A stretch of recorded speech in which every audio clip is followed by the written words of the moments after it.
নিজেদের বুকে ধারণ করে শহীদের যে আত্মত্যাগ, যোদ্ধাদের যে রক্ত দেওয়া, সেগুলোকে আমরা যতক্ষণ ধারণ করে সামনের দিকে এগিয়ে চলবো ততক্ষণ কারো প্রপাগান্ডা আমাদের কিছু আসে যায় না, ততক্ষণ ওই বিদেশি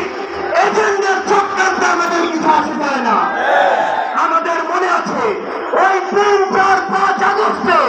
আমাদের আমির সাহেব, সিনিয়র নায়েবে আমির সাহেব কিভাবে মার্চ গণভবনের